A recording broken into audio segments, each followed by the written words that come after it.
Today we're going to look at one of the more mental aspects of climbing, route reading. Route reading is an important skill because it helps us become in tune with our body while we're climbing. Through this, we'll learn what moves suit us and have a better understanding of what will work on each boulder problem. This will improve both our flash attempts and our projecting of boulders. A great way to set up our warm-up is into 3 sections. First, a pulse raiser is great for getting our blood flowing to our muscles before we climb.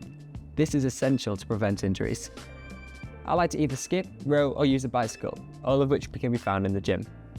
Next, I do some simple dynamic stretches with a resistance band. I like to focus on my arms and shoulders.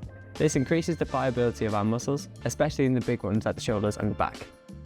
I finish my dynamic stretches with some simple leg mobility exercises, making sure not to fall into the trap of doing static stretches, which reduce the overall strength of muscles. Finish off your warm-up with some easy climbing on good holds.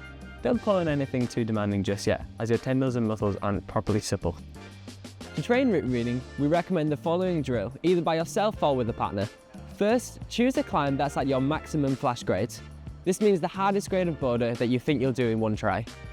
Ideally, the problem should challenge you, but also give you enough mental space to think about the movements that you're making. Try not to select something too low of a grade, as you'll make the next bit too easy. First, without pulling on, count all the hand moves you'll think you do while you're climbing. Second, count all the foot moves that you think you'll do while you're climbing. Include things like flags and matches. This should help build a good mental picture of how you think the climb will feel while you're climbing it. Fit both the hand and the foot moves together in a sequence, and that will become your intended beater. If you are with a partner, you can describe your intended beater to them. If you're doing this by yourself, consider writing it down and recording yourself while you climb. Although please be aware that if you are taking your phone onto the mats, make sure to keep it out of any drop zones so it gets protected. As you might have guessed, you're now going to climb the boulder. Don't force yourself to stick to the plan that you set out, but do take note of anything that changes. If you did climb it differently to the way that you imagined, consider why you might have done that. Did you swap your feet when you thought you wouldn't? Did you do a hand move before a foot move when you thought you'd do it after?